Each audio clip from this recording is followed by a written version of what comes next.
खून अभियो है बा, ना शौक बदलल बा ना जुनून। सुन ले फिर से, रियासत गइल बा रुतबा ना, रौबा खौफ आज भी उहै बा।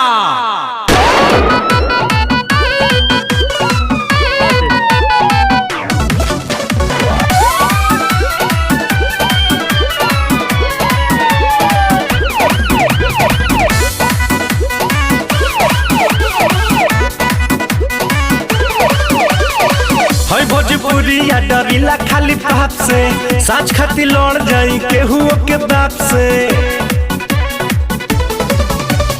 हई भोजपुरिया डरीला खाली बाप से, साच खाती लड़ जाई केहू के बाप से। तो पीछे हटम न के तनो झमेल होई, आज जेल होई काल बेल होई, परसों से उहे खेल होई। आज जेल होई कल बेल होई, परसों से उहे खेल होई।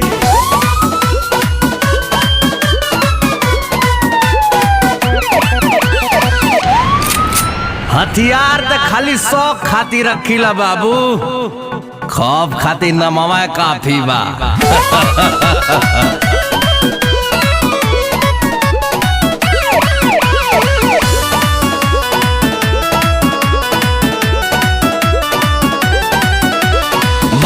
पगरिया अमुहवा में पान बा, पिस्टल कमर में असीना उतान बा।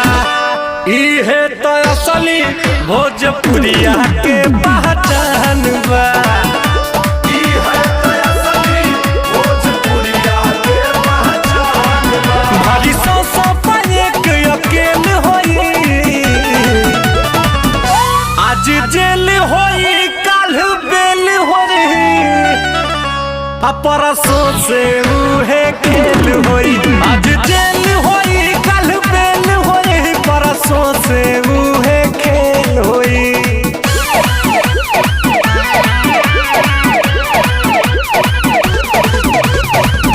शिवपुर वाले जमीन पे होटल बना। हाँ देवरंजीत जी,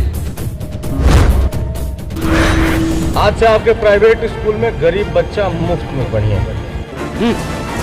ई ना हो सकला, हमारे दोस्ती का फायदा उठा लिया बाबू, कैसे कि हमारे दुश्मनी का नुकसान तू सह ना पैबा।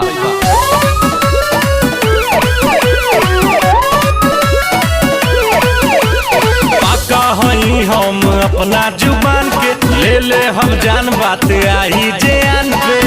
करी ले न सही ले माटी के अपमान के,